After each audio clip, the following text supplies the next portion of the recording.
آج لوگ یہ کہتے ہیں الارم لگایا تھا فجر میں جاگ نہیں سکے، الارم کا ٹائم بدل دیے تھے نا، اس کو چیک نہیں کر سکے۔ اس نے بڑا اچھا جملہ کہا کہ اگر آپ فجر کی نماز میں نہیں جاگتے ہیں اور اگر فجر کی اذان میں، فجر کی نماز میں آپ کا الارم نہیں بجتا ہے تو آپ کو الارم کو چیک کرنے کی ضرورت نہیں ہے، آپ کو اپنے ایمان کو چیک کرنے کی ضرورت ہے۔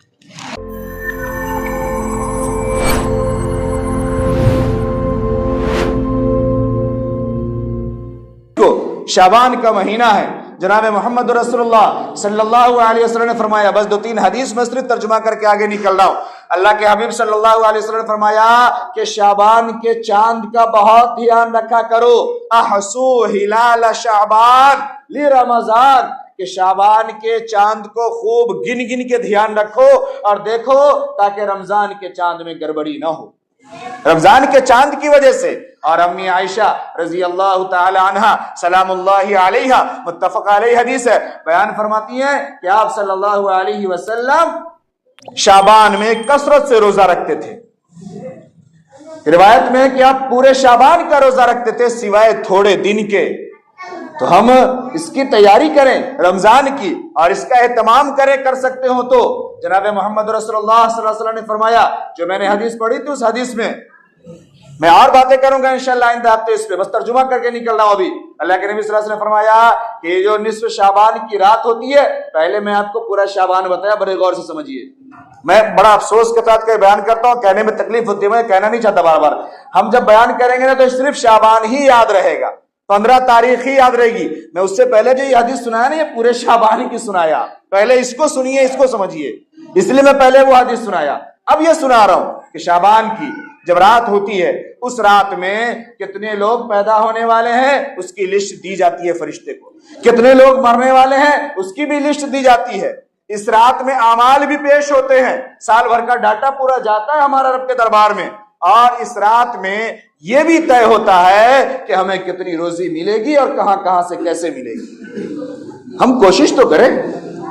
ہم نے ان تمام چیزوں کو صرف سن لیا، سننے کی چیز ہے۔ آقا صلی اللہ علیہ وسلم نے فرمایا کہ اس روز اعمال پیش ہوتے ہیں، اس لیے میری خواہش اور میری تمنا ہے کہ میں اس روز روزے سے رہوں۔ تو ہم سمجھیں، صرف زور نہیں، اور میں اور بات کروں گا اس پہ، ہنگامہ بازی نہیں، طریقہ نہیں۔ میں جو 3 باتیں عرض کیا تھا وہ میں حدیث بتا کے باتیں ختم کر رہا ہوں۔ جناب محمد رسول اللہ صلی اللہ علیہ وسلم نے فرمایا کہ جب نصف شعبان کی رات ہوتی ہے، اللہ تبارک و تعالیٰ اس دن غروب شمس سے ہی آسمانی دنیا کی طرف، یعنی آخری آسمان سے دنیا کی طرف متوجہ ہوتے ہیں اور یہ صدا لگائی جاتی ہے، حل من مستغفر، ہے کوئی مغفرت چاہنے والا، ہے کوئی گناہوں سے معافی چاہنے والا، میں اس کی مغفرت فرما دوں گا آج۔ میں یہ عرض کر رہا تھا، ہم میں کہ ہر شخص ہے نا گناہگار، ہم دھیان دیتے کبھی، غور کرتے بتایا گیا کہ نہیں۔ اس کے بعد فرمایا ہے کوئی رزق تلاش کرنے والا، مسترزقن، کہ اسے رزق دی جائے، اسے رزق عطا کر دیا جائے۔ پھر اس کے بعد صدا لگتی ہے کہ ہے کوئی مبتلن، کسی چیز میں پریشان، کسی معاملے میں پھنسا ہوا، اگر وہ چاہے عافیہ، میں اسے عافیت عطا فرما دوں، اسے رہائی عطا فرما دوں۔ اگلا جملہ ہے الا کذا الا کذا۔ اسی طریقے کی اور کسی پریشانی میں اگر کوئی مبتلا ہے تو وہ چاہے کہ رب کے سامنے دربار میں آئے، ہاتھ پھیلائے، اللہ سے مانگے، اللہ کے سامنے روئے اور گڑگڑائے، اللہ تبارک و تعالیٰ اس سے وہ عطا فرما دے۔ اور یہ صدا صبح صادق تک لگتی رہتی ہے۔ ہم غور کریں کہ اللہ کے نبی جناب محمد رسول اللہ صلی اللہ علیہ وسلم نے ہمیں تمام طریقے دیے، تمام راستہ دیا، اور اللہ نے اپنے احکام کے ذریعے سب باتیں بتا دی اور سکھلا دی۔ آج ہم یا تو جانتے نہیں، جانتے ہیں تو مانتے نہیں، اور اگر ذرا بہت مانتے تو اس پہ عمل نہیں کرتے۔ اور جو اس کے ساتھ جو خرافات جڑی ہوئی ہے، جو دیگر رسم و رواج جڑی ہوئی ہے، ہم اسے دین کا حصہ سمجھتے، ہم اسے ایمان کا حصہ سمجھتے، ہم اسے تاریخ کا حصہ سمجھتے، ہم اسے مہینے کا حصہ سمجھتے۔ شعبان کی مکمل حدیث پہ دھیان نہیں، 15ویں حدیث پہ دھیان آ گئی۔ پھر اس کے بعد یہ جو نفل ہے اس رات کی، جو عبادتیں ہیں، اس میں جو ہنگامہ آرائیاں ہیں، جو اور دیگر خرافات ہے، میں انشاءاللہ آئندہ ہفتے میں تفصیل سے اس پر گفتگو کروں گا۔ اور اس رات میں بھی کون کون سے ایسے لوگ ہیں جو اللہ اللہ کی نظر رحمت سے محروم رہتے ہیں، جن کی دعائیں قبول نہیں ہوتی ہے، جنہیں رب کے دربار میں بخشش نہیں ملتی، میں اس پہ بھی گفتگو کروں گا۔ دعا کریں کہ اللہ تبارک و تعالیٰ ان چند باتوں کو ہمیں سمجھنے کی توفیق نصیب فرمائے۔ اللہ ہمیں اپنے دین کی، اپنے شریعت کی، اپنے احکام کی صحیح اور سچی تعلیمات عطا فرمائے۔ میں نے بارہا یہ جملہ کہا کہ آج اگر ہم سے کوئی کام اگر نہیں ہو رہا، کوئی دین کا عمل ہم سے چھوٹ رہا ہے، تو ہمیں دیکھنا چاہیے۔ ایک بڑی اچھی بات میں ابھی کل پرسوں پڑھا، کسی صاحب نے لکھا تھا، بڑا اچھا جملہ تھا، بڑا سمجھ میں آیا کہ آج لوگ یہ کہتے ہیں الارم لگایا تھا فجر میں جاگ نہیں سکے، الارم کا ٹائم بدل دیے تھے نا، اس کو چیک نہیں کر سکے۔ اس نے بڑا اچھا جملہ کہا کہ اگر آپ فجر کی نماز میں نہیں جاگتے ہیں اور اگر فجر کی اذان میں، فجر کی نماز میں آپ کا الارم نہیں بجتا ہے، تو آپ کو الارم کو چیک کرنے کی ضرورت نہیں ہے، آپ کو اپنے ایمان کو چیک کرنے کی ضرورت ہے۔ فجر میں نہیں اٹھ پا رہے ہیں، یہ الارم چیک کرنے کی ضرورت نہیں ہے، ایمان چیک کرنے کی ضرورت ہے کہ ہمارا ایمان کیسا ہے، کہ وہ احکام جو فرض ہے، روزانہ کا فرض ہے، اللہ رب العالمین نے اپنے کلام مقدس میں کم و بیش 500 مرتبہ حکم دیا ہے۔ سوچئے، شیطان کو 1 مرتبہ حکم دیا گیا تھا نا سجدہ کرنے کا، سمجھ پا رہے میں کیا عرض کر رہا ہوں؟ 1 مرتبہ حکم دیا گیا تھا، وہ شیطان بن گیا، مردود بن گیا، جہنمی بن گیا۔ قرآن میں لگ بھگ 500 مرتبہ حکم دیا گیا ہے ایمان والوں کو، مسلمانوں کو، اور اگر احادیث کے مجموعے کو اور ذخیرے کو جمع کیا جائے، آپ کو سن کے کان ہل جانا چاہیے، دل کانپ جانا چاہیے کہ لگ بھگ 20,000 مرتبہ حکم دیا گیا۔ اتنی صراحت کے حکم کے باوجود ہم سب کچھ چھوڑ کر کے اور اپنے کو مسلمان کہہ رہے، اپنے کو ایمان والا کہہ رہے ہیں۔ میرے محترم بزرگ اور دوستو، میں جملہ عرض کرنے لگا ہوں، شعبان المعظم کا مہینہ شروع ہو چکا ہے، اگلا مہینہ رمضان کا آ رہا ہے۔ اللہ نے اپنے قرآن میں فرمایا فاستغفروا ربکم، اپنے رب سے توبہ کرو، اپنے رب سے معافی مانگو، واستغفروا ربکم، اپنے رب سے معافی مانگو، استغفار کرو۔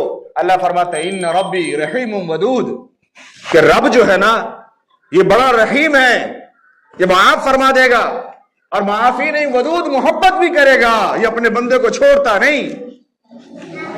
ہر وقت موقع پہ سکھایا کہ دیکھو توبہ کر لو، میں معاف بھی کر دوں گا، میں تمہیں محبت بھی کروں گا، میں لگاؤں گا بھی گلے سے، اپنی رحمت کے سائے میں بھی لے لوں گا۔ لیکن ہم نہیں دھیان دیتے، ہم نہیں سمجھتے۔ میرے محترم بزرگ اور دوستو، دنیا میں ہمیں عام طور سے پریشانیاں ہیں۔